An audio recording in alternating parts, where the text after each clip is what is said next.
All right. So, good evening once again, and thank you so much for joining this session. I'm keeping the camera off because of the network congestion at times that happens, as we have seen in last few sessions. So, and please let me know if you can see the banner clearly. If you can hear my voice, if it is audible, no disturbance. Please use your chat options to write yes or okay, so I get an idea that everybody can hear me. And you can also use your chat options to ask any questions you have while we are going live on these sessions. Uh, Somebody just asked, are these sessions recorded? Absolutely. And we put it on YouTube later on for viewers to watch. But the great part about live sessions is that if you have something in your mind right now, you can ask questions related to your investments, related to financial markets, and we'll be able to answer you right here. Or later on, if you want to book a one-on-one session, you can do that. We are located in Emar Square, Building 4, and we'll be more than happy to sit with you and assist you. So if you can hear me properly, please write yes or okay, and I can proceed with my session. And try to use your chat options as well if you can hear me properly.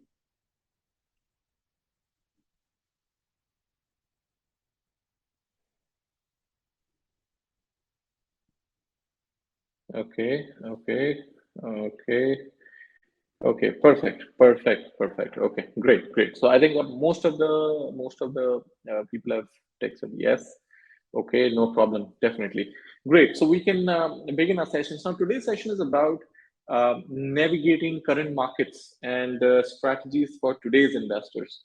And when we say the word today's investors, it doesn't mean that young or old. Today's investors means the time which is today at the moment, the amount of volatility, the amount of events, and the nature of such events which has occurred in last I should say in last 5 to 6 years, that have kind of shifted the investment universe in such a massive way. And I'm talking about a huge transformation. Year on year, there is some significant event which happens that completely changes the mind of a particular investor, or completely changes the way people invest and the people look at investments in terms of risks and rewards. And that's why we are talking about today's investors. If you want to invest today, we need to understand that how to go ahead with it. Now, and of course, before we proceed, let's just try to understand what's been going on currently, and where the markets stand at, because this is something which is really important. Before we even go for any strategy, we need to understand where the current markets are, vis-a-vis gold, vis-a-vis oil, and Gulf market also. So, for example, if today we look at the Gulf market, the currently index has declined slightly. And if we see DFM, the Dubai Financial Market General Index, again, there is a slight decline. But if you see, and you see individual stocks like Viva or Takaful Insurance, we saw a slight decline today. And a few of the stocks went up also. And today we have also seen oil prices came down a bit, because there has been a slightly some concern over the demand outlook. um, the oil prices did move up a few days ago after Saudi Arabia announced that they will cut more of the oil supply. But there have still been more concerns over the demand. Demand is not as much as it is expected. So I think probably the investors' view or the analyst view is probably there is more output cut required, or there needs to be an increase in demand to balance those prices.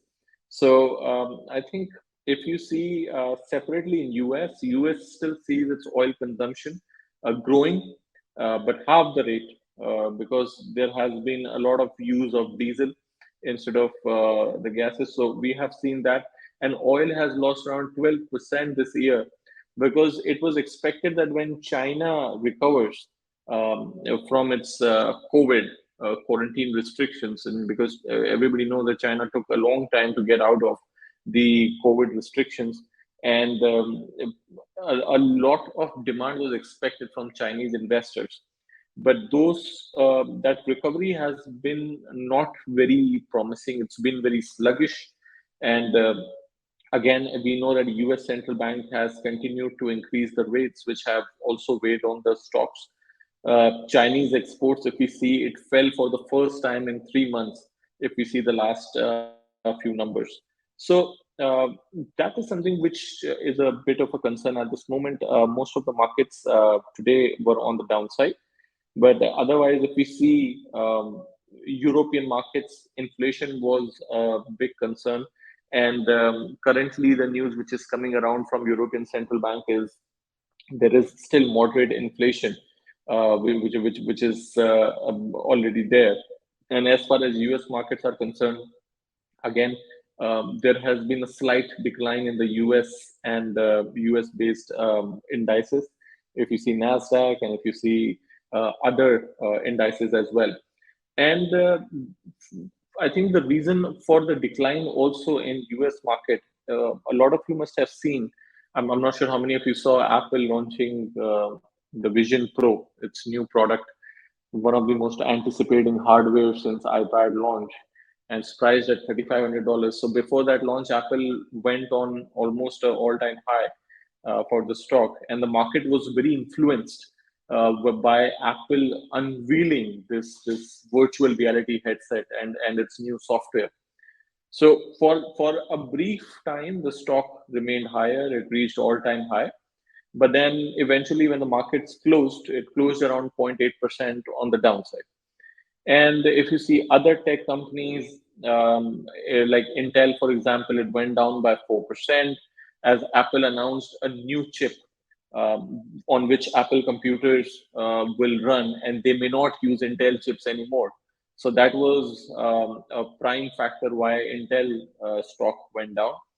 And then there have been reports where investors have been a bit more scared regarding the tech stocks because US regulators have said that there could be a potential raise in the capital requirement of large banks by 20%. So basically, not a really good news for overall for the stocks, because high capital raise is good for the banking stocks. I think I'm good for the banking stocks, as in it's good for the banks in general. Raising a capital requirement, it's safe, but for banking stocks, it's not. So we saw a decline in Goldman Sachs, Bank of America, Morgan Stanley, JP Morgan. All of these companies went down slightly. So as of now, we stand regarding commodities. Gold has been trading in a very narrow range between 1940 to 1960. And with stocks and indices, there has been a slight decline.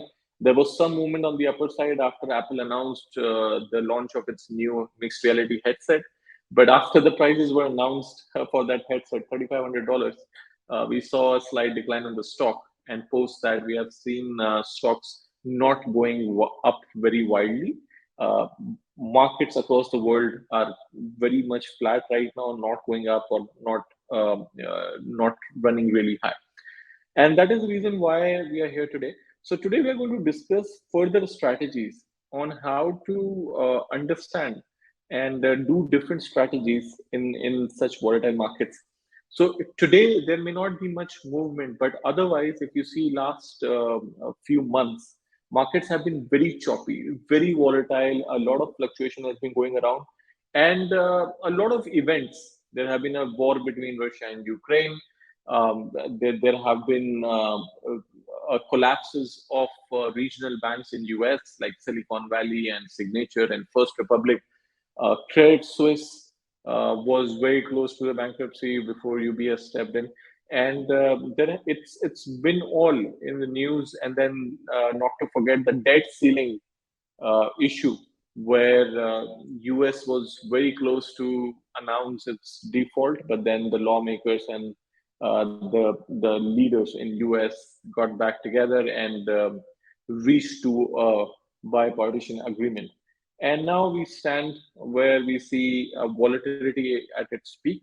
And let's discuss a few strategies of how we can take advantage of not just buying or selling, on a platform, because a lot of investors, they feel that day trading is one way to make money. Some investors feel that investing in long term leads to generation of a steady income. The reality is it depends on over stock to stock, and this is why we have to discuss today. We have to discuss about how we can take advantage of a trend where the stock is going up or is expected to go up. We are here to discuss today what other avenues we can look into apart from the usual industries like consumer utility or luxury. Apart from that, what other industries we can look into, and we can also see that how in volatile markets we can take advantage of some pairs together. So we're going to look at all these different strategies together. And if you have any questions, please go ahead and ask. And if you want to book a one-on-one session, I'll definitely be available for that as well. So without further delay, let's move on to the first strategy over here. So we start with something called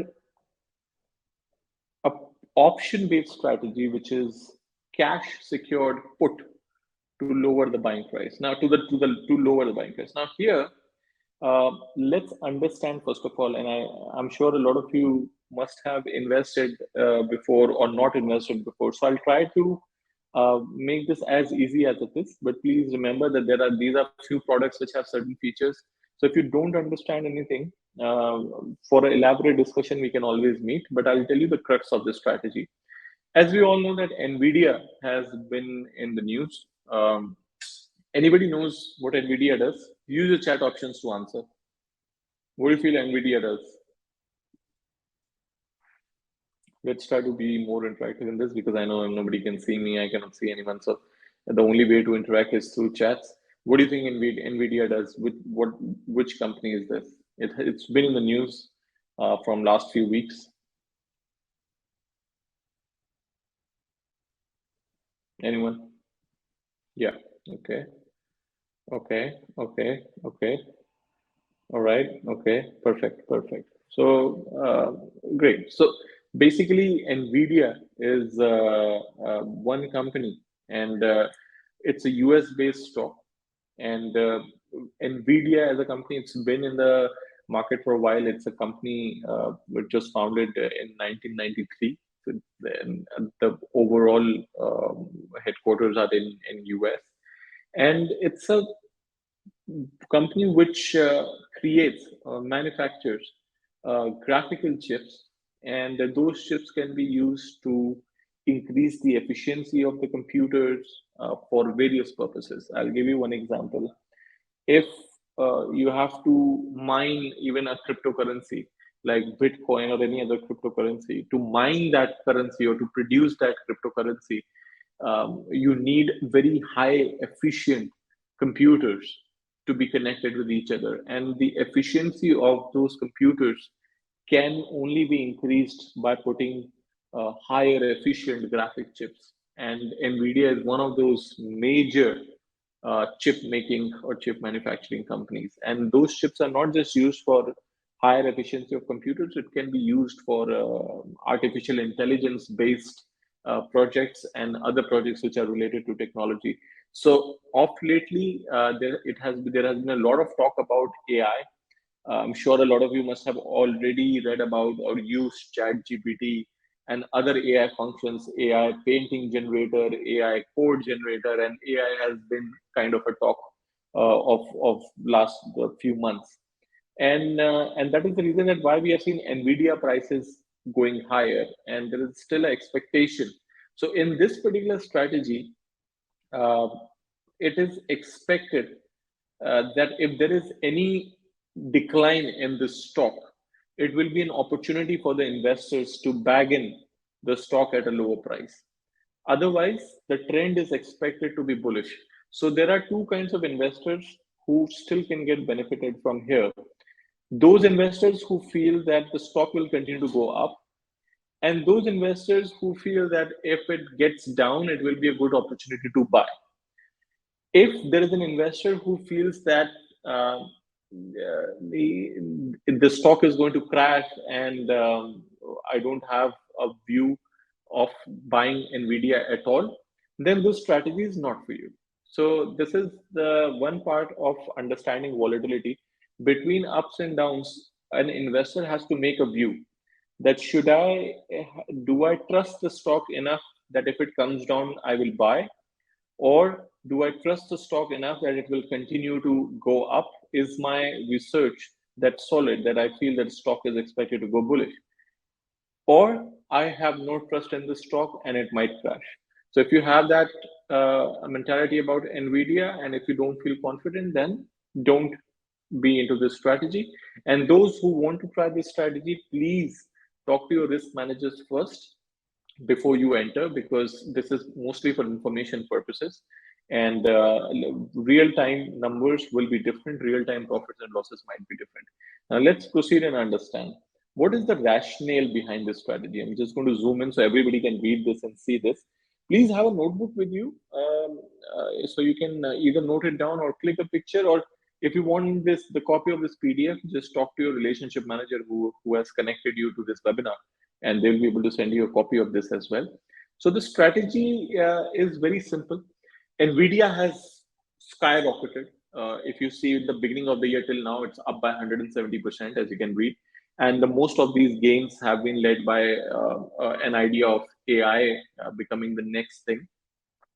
And as I said, the AI wave has now become one of those major sectors which is kind of leading or driving the tech index at the moment. And Nvidia uh, became one of those important stocks, and it bounced to almost $400 per share.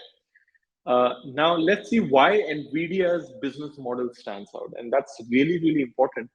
Um, as you can see, this particular company primarily makes money from the sale of high powered GPU chips, basically, a lot of graphic chips, high powered, more efficient. They sell those chips and they make money over it.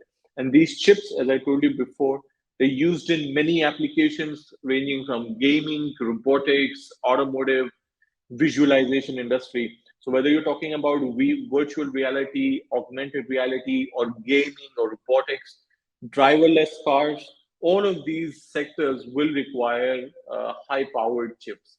And this company primarily drives revenues from data center and graphics. So gaming segment, as it is written, used to contribute more than 70% of revenues a few years back. And the company was innovative in diversifying away from it and relying more on selling to the end user commercial applications. So what they are saying is uh, that the gaming segment was one sector from which 70% of the revenues used to come. But the company has diversified now, and they have started selling these chips to more and more commercial users, so it can be used for different applications, what you just read. Now, why did markets give a huge thumbs up to the recent earnings? So, off lately, Nvidia announced the earnings of their quarter, and the markets, the moment they saw earnings, the stock skyrocketed. And as you see, it has been a sort of trend in the last 30 years. Markets always pick their favorites in terms of AI tech, in terms of industry. If you see last year, it was all about virtual reality, Meta, right? A year before that, it was about fintech, blockchain, and this year it's about artificial intelligence, AI tech revolution. So now at this point of time, if you see that Nvidia is expected to earn almost 50% more for the second quarter of fiscal 2024, and the projected sales are higher, and the stock has been rising almost 30% after the earnings. So if you had bought Nvidia stock before the earnings, after the earnings in over of next 1 or 2 days, the stock went up by 30%. And that's the percentage around which a lot of stocks, it takes a year for a stock to go that much. But of course, earning seasons is a wild season, and for Nvidia, it became one of the most important ones. Next, how will this board well for long-term prospects more beyond 2023? So again, now the idea is what's the future like? Because we are talking about a strategy where if Nvidia goes up, it's good for the investors. And if it comes down, it's a good opportunity to buy. So in either cases, the view is more on the bullish side. That if it comes down, an investor can buy more, or if it doesn't, then you can still earn from the upside of Nvidia, and I'll tell you how. So, and why this is, so as you can see, a recent report predicted that generative AI to account for nearly 10% of all the data produced by 2025. So in by 2025, whatever data is produced, 10% of that will be generated by AI. And this could be a huge push for the company's revenue in the long run, which everybody is saying right now. All the analysts are looking forward that Nvidia is expected to hit $1 trillion market cap, and the company's stock could attain more and more active and passive allocations. So a lot of fund managers and institutional players have started buying this stock, and it's a game changer. I'm not sure how many of you have seen the impact when hedge funds and big institutions, when they go behind the company, at the moment, whenever they go behind one company and start buying, you will see that the stock continues to go higher. And on the other side also, if these hedge funds they start selling any stock, we see the adverse effect on the company. So involvement of institutional investors and hedge fund managers, it's a big thing for the stock. So there's a question here: at the current price, isn't the price reflecting the future earnings? So we can say that. So there's a question, very good question over here, that at the current price, isn't the price reflecting the future earnings? We can say that, but the point is, this particular rise, what we have seen, has been more towards the idea that AI, in all its beauty, will become a bigger industry. So yes, what happens is every time when a stock comes up with a good earnings, there is always a big boost in the expectation of how the company is going to do well. And as you rightly said, that maybe the current price is reflecting the future earnings. And the possibility is that after this, it might come down also, right?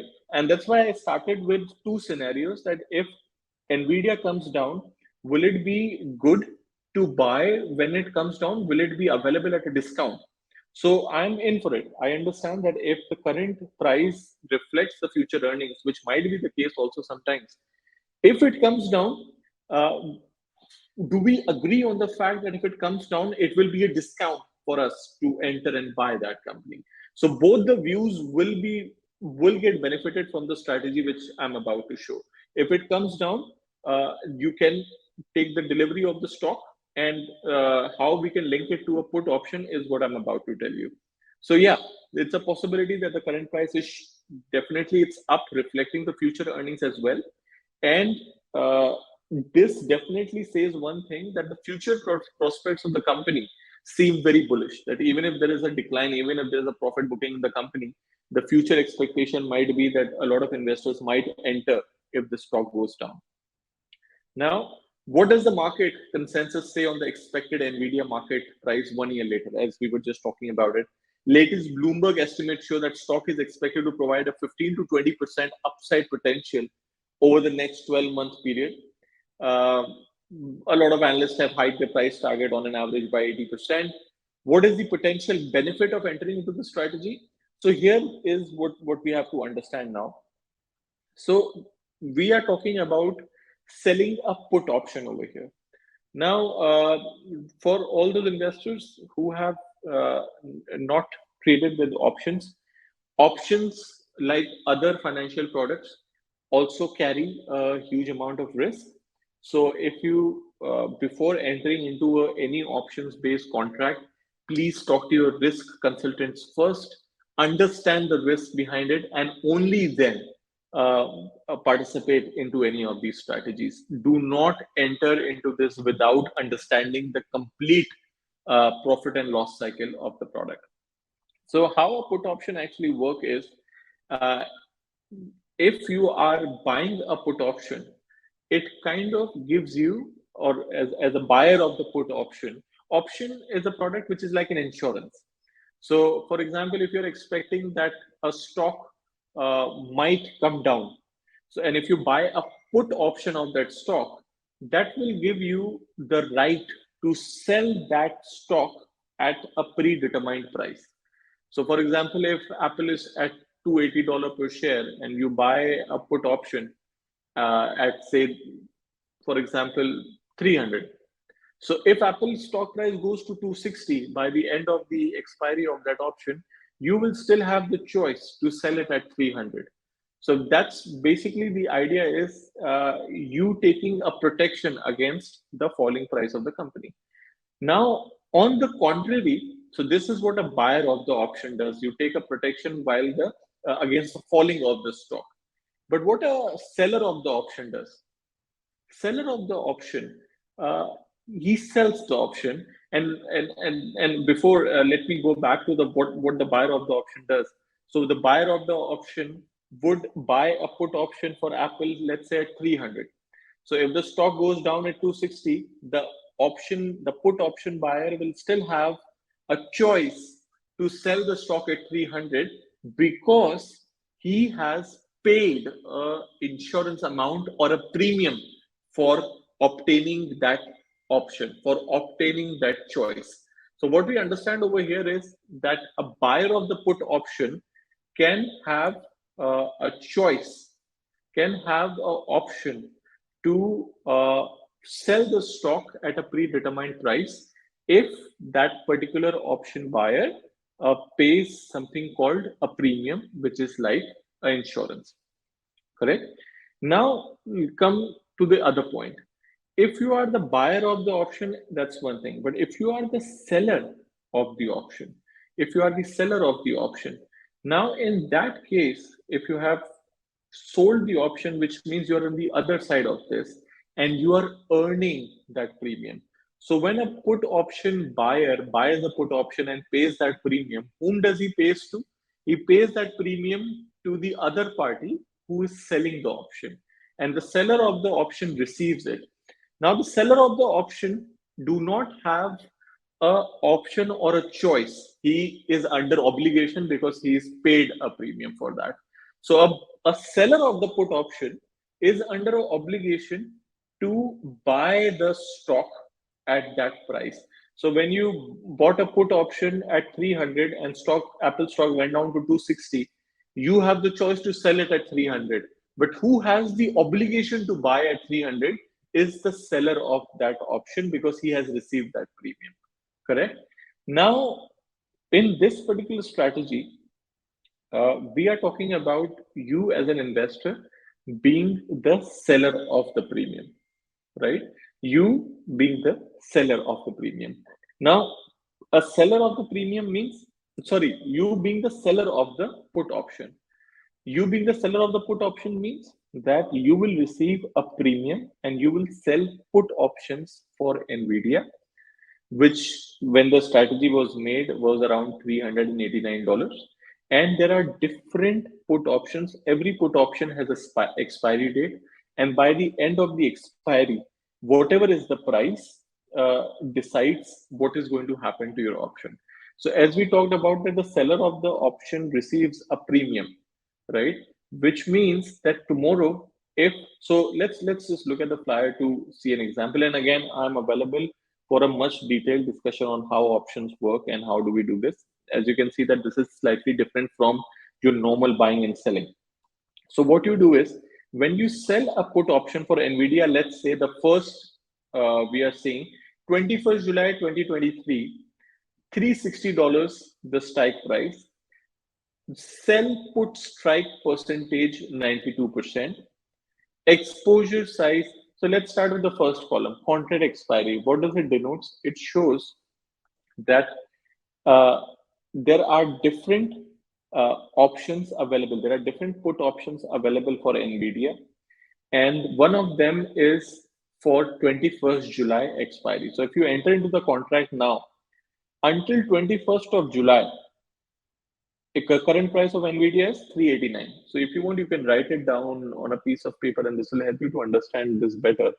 The current price of NVIDIA as per this strategy was 389.5, right?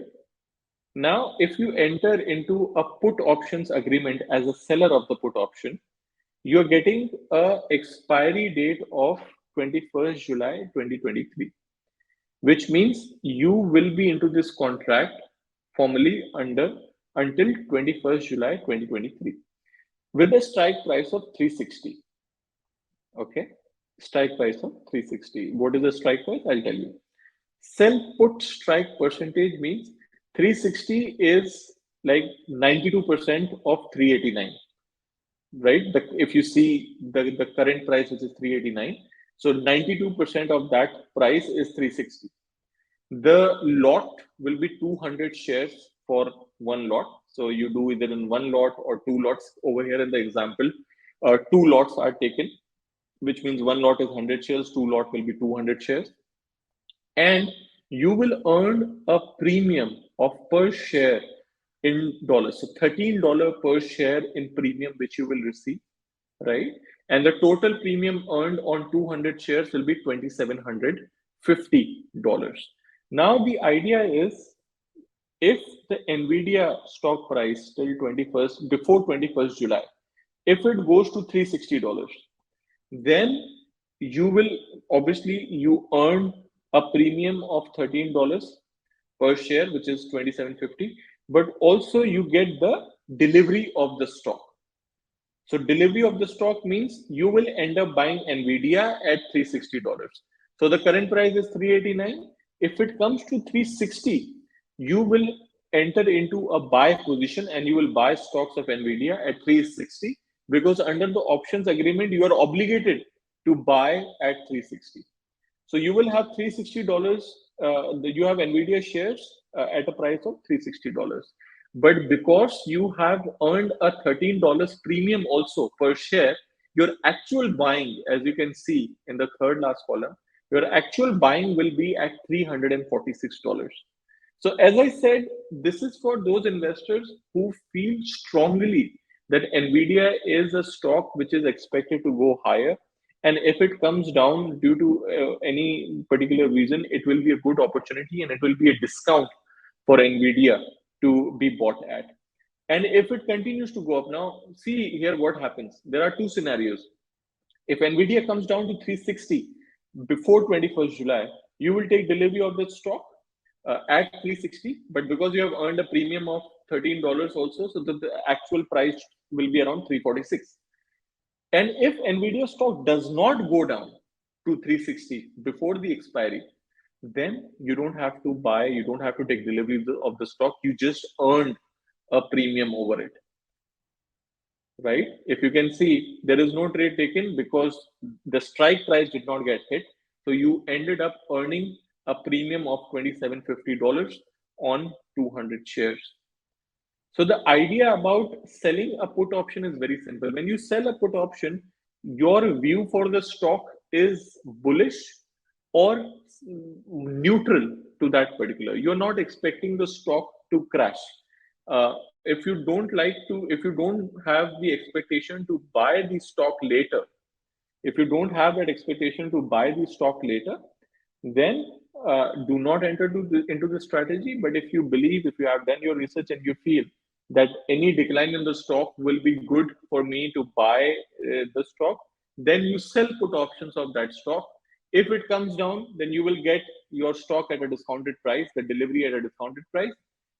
And if it doesn't go down to that level, you will end up earning a premium for that, right? So that is something which it is one of those strategies which normally you can use with stocks when they continue to go higher in a momentum where you see that stocks are going up. Few of these companies like Nvidia, and how you can ride on the bullish idea, because and we came on to this strategy how we spoke to a lot of clients, and a lot of clients asked that have we missed the Nvidia bull run? Because somebody just asked that isn't the current price reflecting the future earnings? Maybe, perhaps, possible. Maybe it touches $400 and then starts coming down, right? So you have to understand if the financials of the company are strong enough, and if you're expecting a bullish stand on it, you could sell put options now And if it comes down to a strike of 360, then you take the delivery of the stock. And technically, because you're receiving a premium, your delivery price will be more like 346 rather than 360. And if it doesn't go to that point, you end up earning a premium over it. So that's how put options normally work. And you can see there are different dates. So see the last one, 17th November 2023. So if you feel that the stock will remain on the higher side, or if you feel that the stock could be available at a good discount later on, so if you hold a put option on the selling side, it will give you $11 premium per share. Look at the end of this table. That till until 17th November, if Nvidia comes down to 280 before 17th of November, you will take delivery of the stock. You will have to take delivery of the stock at 280, right? But obviously, you will earn $11 premium over it. So your delivery price will be more like 268 rather than 280. So you can buy Nvidia at a discounted price. And if it doesn't touch 280 until 17 November, you end up earning a premium on the lot of 200 shares or whatever quantity you decide to. So that's the idea for doing a put option, or what they call it as cash secured puts, where you can sell the put option for a stock which you are expecting to be on the higher side, and you choose your levels. Not necessary that you have to enter into the July contract, not necessary that you need to sell a put option which is at the closer. It depends on your view. It depends on how much risk you are willing to take. Do you feel that till 20th October the stock will go down to 300? If then look at the premium per share. And these options are available on a lot of stocks. These put options are available on a lot of stock. But as I said, you have to definitely talk to your risk experts before you enter into this, right? So if you want to understand more about these options, we can always sit and understand how to execute these strategies. This is slightly different from your day-to-day speculation, right? I'm sure a lot of you must have traded back in the past, and you know how trading works. You buy a stock, if it goes up, you make profit. If it goes down, then probably if you have vision in the stock, you will end up buying more, making a good average price, making an SIP out of it, which is a completely different thing. And if you should do it, so your SIPs are different, your day trading is different, your long-term dividend income stocks are different, right? And this is something which is different. So you can always look into these option-based strategies. We have the guys who can guide you towards it, and obviously, once you understand the profits and the losses completely and how the strategy works, only then you should be looking forward for it, right? So that is again one strategy. Now another strategy, if I can show you here,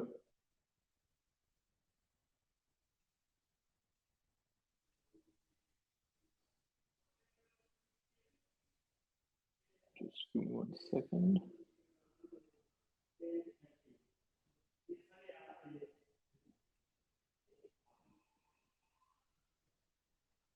So here we are going forward for a different sort of a strategy completely.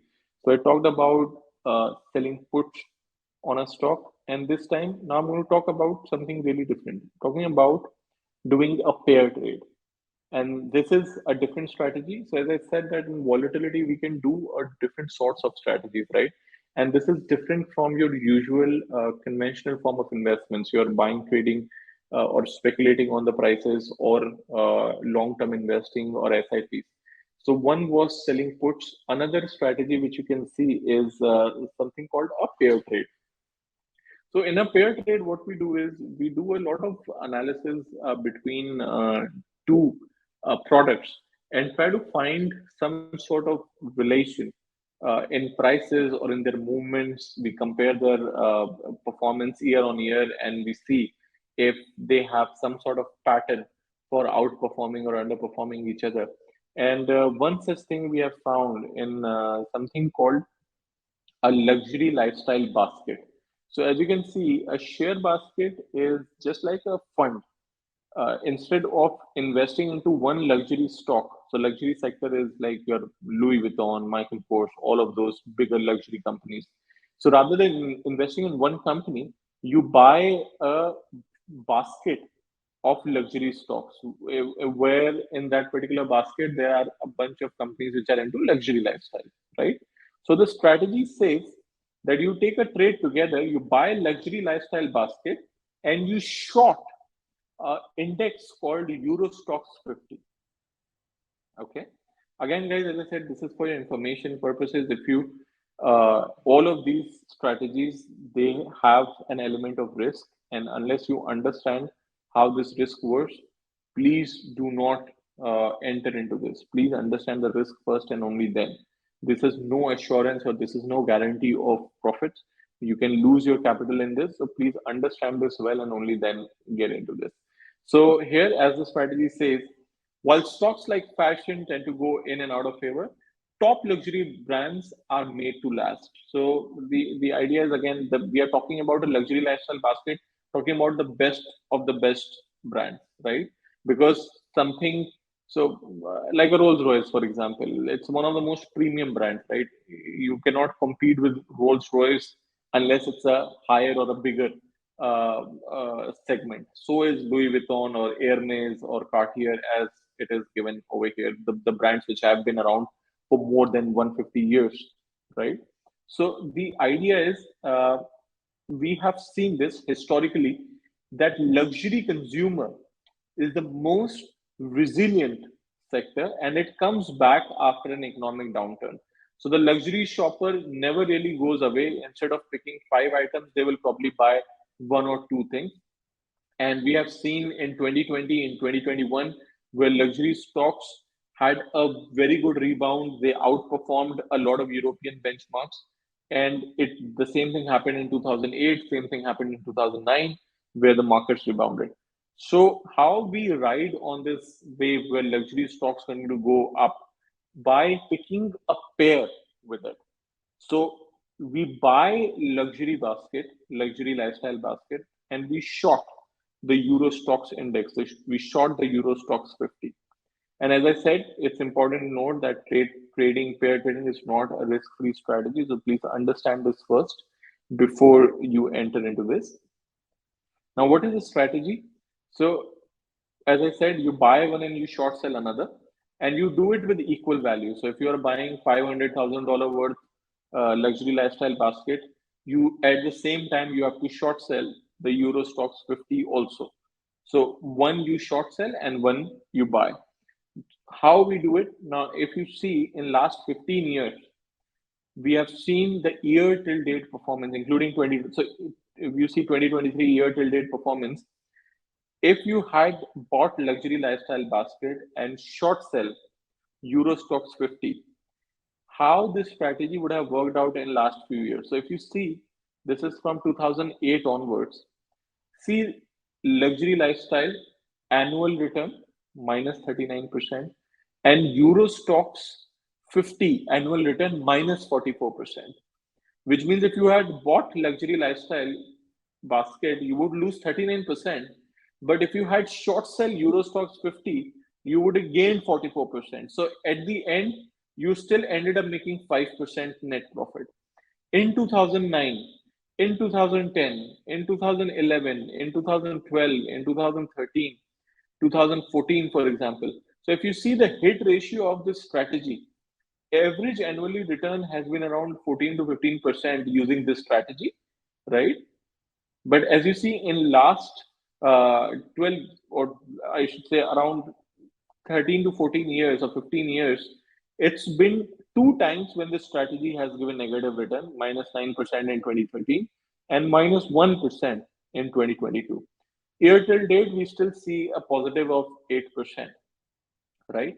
So this is a back-tested strategy, guys, from last 15 years, that if you had bought luxury lifestyle basket and short sell Euro Stocks 50, how it, and let's see what is luxury lifestyle basket made of. Talking about Hermes, we are talking about L'Oreal, we're talking about Louis Vuitton, Dior, Hugo Boss, Porsche, Mercedes Benz, and all these kind of companies over here, right?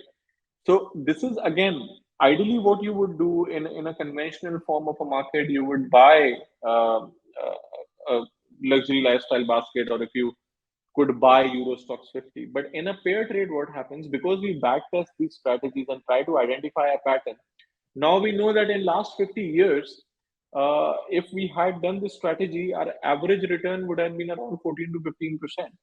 So this is, of course, it's not 100% guaranteed figure, but at least we know the math and the probability or the hit ratio of this.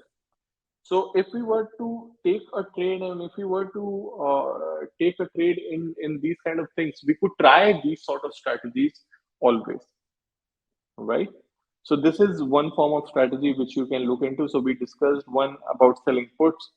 We understood another regarding buying a luxury basket and short selling Euro Stocks 50. If anybody doesn't understand how short selling works, please come to our office and we'll sit and understand the very basic idea, because it's more of a strategy based session. So I'm not covering everything regarding how short selling works, but then if you come to the office, I can sit with you and explain everything of how you can execute this strategy one by one. Right now, moving on to a different kind of portfolio, and this is also important. So one way is you ride the bull by selling puts. Another is you take a pair trade in by using backtesting strategies, and then other is emerging trends in the market. And EV is one of those emerging trends, and that's why I'm presenting you a EV stocks portfolio also. And a lot of these companies, these are Chinese companies as well, along with the popular ones. So we have, for example, European company Volkswagen, we have US Tesla, right? And but then we have a lot of companies like BYD or Xpeng or Li Auto for that matter, which are Chinese companies. And this is a completely EV, electric vehicle based portfolio. This is for those investors who believe that, again, diversification is the key here, guys. Imagine that you have this portfolio which is normally allocated between stocks, bonds, and mutual funds, right? Now, apart from this, imagine if there would be some allocation to these pair trades, which are back tested. If there would be some allocation to these put selling strategies, eventually on the companies which you think have good prospects of going higher. So again, now this is a time where you could diversify your portfolio using all these strategies. Now, another mark of your portfolio, another leg of your portfolio can be into something new emerging market trends, AI based companies, electric vehicle based companies, and not just ones. So we talked about in the flyer that how we can diversify into different geographies, right? Not just sticking to one specific geographical location. So here, apart from Tesla, if you see, I'm just going to scroll down this. So if you have an investment, again, this we have made this portfolio with an investment of 500,000, but let's say whatever amount you choose, could be more, could be less. How you should allocate this is into different investment phases. So because a lot of these stocks have already gone up, so if you have $500,000, the first idea is that you invest only 20% of that investment and enter in these companies. Once there is a decline, you go for phase two where you deploy 30% of your invested amount. And once there is further decline, this phase three where you put rest of the 50%. So the idea is very simple. This is what people call it as a ladder strategy, where you create separate ladders for separate market declines. And it's a wise thing given that the choice of your stock is expected to do better. Otherwise, again, there will always be a risk. You keep buying a falling stock, it will not yield to anything. And that's why, as I said, look at your risk appetite, consider your risk, talk to your risk consultants, and only then move forward with this, right? So currently, we see there are companies like Tesla, Li Auto, Neo, Volkswagen, and then there is the Xpeng, ChargePoint Holdings, Rivian Automotive, BYD, Plug Power, Brookfield, all of those, right? So when we see, scroll down, just to give you a small description of all of these companies, look at Tesla, for example. So it says sale of EVs are expected to grow by 2030. And a lot of industry analysts are expecting that third of all vehicles will be sold by 2020 to 28 will be EVs. So whatever the total amount of vehicles are sold today, one third will be EVs by 2028, and by 2035 that proportion will increase to 54%. So that is something which is, we when we see EV as an industry, it is expected to only grow, right? So with Tesla, as we have seen, the stock has fallen down 47% in last 1 year. Um, but if you're an aggressive investor, again, you could bet on Tesla for the future. But as I said, that it's one of the most dominant manufacturer of electric vehicles on this particular planet, and Tesla is hugely getting into artificial intelligence and automated driving technology as well, followed by clean energy production. So again, EV is in itself is a slightly riskier industry. So please make sure that when you are allocating your investment, this will be slightly on the higher risk side. So that's why a lot of companies in this are also very volatile, because it's an emerging trend in the market. If you see other companies like Li Auto, for example, again, Chinese new energy vehicle market, one of the leaders, they develop, manufacture, they design, and they sell very premium smart electric vehicles. And China is the world's largest EV market. As you can see, it's written over here. It has a massive competitive advantage. And the auto sales in China grew 9% year over year in March. And the growth was primarily driven by NEVs, which accounted for 31% of the total number of cars sold in China. And again, expectation 2023 is positive, as less expensive L8 and L7 electric vehicles from Li Auto are expected to hit the road, and quarantine has just been removed. So a lot of Chinese investors must be in the mind to buy new cars, and that is something which we have seen. China is one of the largest market for EVs, right? So that is something, again. Li Auto comes with its premium segment and with lower prices.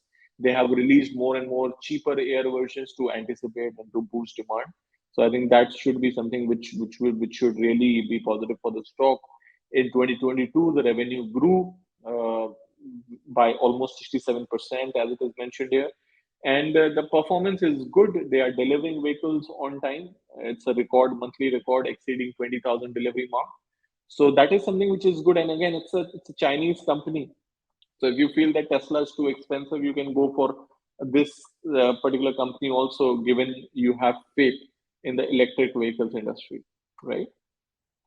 And then followed by Neo. Neo, again, Shanghai-based multinational, and we have seen that Neo stock went down a lot of times, and we have seen also the stock has been very volatile.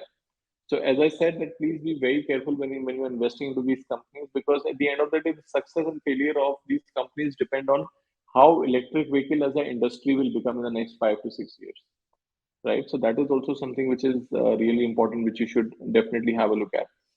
Moving on to another stock, which will be here, Volkswagen. We know the company already, and in Europe, Volkswagen remained EV market leader. If there in China increased deliveries around 68% in 2022, more demand, very competitive, very good models, and Chinese EV market, as we know, largest in the world. In Q1, Volkswagen all electric car sales increased by 41%. That is good, and they plan to launch 25 new models in US by 2030 and invest about $130 billion in electrification and digitalization of vehicles. So again, Volkswagen, it's a very old brand, and in the car making industry, it gives a very unique competitive position in the EV market, right? So Volkswagen, if you have not seen it yet, you can check that stock as well. Xpeng, again, a Chinese company. So as we have seen how other Chinese companies can perform, and we can look into that. So that is also one thing. And then there is something called ChargePoint, largest electric vehicle charging station, North America and Europe. And we are again looking at, additionally, ChargePoint's agreement with Mercedes-Benz could boost sales and profits in the coming 5 years, and that is one of the news which you can look into. And guys, most important part is, again, whenever we are looking at the company, we look at the future industry, but we also look at uh, the fundamentals, of course, the balance sheet, how strong or not strong it is. So That is also is going to be very much important. So today what we have understood is we can have multiple different ways of investing, right? Apart from your normal stocks and bond portfolios, you can always try the stocks which you feel can go up on the basis of your research. You can sell put options in that, earn a premium over it, and if it comes down, you might as well take the delivery at a discounted price. And second thing is you can invest into a different emerging market trends, right? And third is you can invest into two different pairs, like what we discussed about. And those strategies, those pair trading strategies should be back tested. Please don't do it yourself. Always talk to your investment consultants about these things. And we have a lot of consultants over here whom you can come and speak to. And as far as these portfolios are concerned, please call your RMs and they will definitely be able to provide you this. And look at companies like Rivian, for example. Again, the stock plunged around 18%. But during these setbacks, Rivian again has a lot of potential in the electric vehicle company. They have continued to increase and they are planning to expand their vehicle production capacity, which is currently 150,000, expected to increase it to 200K to 600K. And again, as it is written over here, that Rivian is in a better position despite these challenges. It is still in a very good position as compared to other smaller EV makers because the stock is relatively cheap compared to the long-term growth potential. So if you have an aggressive risk appetite, if you take higher risk normally in your portfolios, so and you want to invest into this particular stock at current levels, you should be cautious if you want to wait for the company to make meaningful progress. Again, that is also if you're willing to wait, only then enter into this company. So that's what we have to understand, right? There are a lot of companies which have plunged because the sector itself is very risky at the moment, but the earnings of these companies are expected to come across in the future. Then there is BYD, which is also, I'm sure a lot of you must have heard about this company. It's a Chinese electric vehicle again, and it's one of the leading global EV manufacturers. Has 40% share in China's EV market. So that is something again which you can look at. It's one of the electric and battery giant, and it has exceeded Tesla's performance in the Chinese market. So you could have a look at it. And the net income has increased the last reporting earning when they did, and I think it has a good potential. It is expected to have a 45% increase in sales growth, and investors are eager to benefit from the success. So the whole idea is, guys, these are a few companies which you can look into, and this portfolio could be sent to you, Plug Power, Brookfield, and all other these companies you can look. And we continue to make more and more portfolios, not just in EV, in artificial intelligence, also in genomic sequencing, and a lot of these companies, right? So we learn about these three strategies today. Thank you so much for joining this session. And if you have any questions, there's one question: how can we get these strategies? As I said, you can talk to your relationship managers. I'm sure somebody must have connected you or called you for the webinar. So you can just call them back and tell them that we need these portfolios, what were discussed today. And if you're not able to reach, you want to come to the office, have a one-on-one sitting session with us, we'll definitely do that for you. Please let me know a day prior, and we can definitely sit and talk more about how we can proceed in these volatile markets.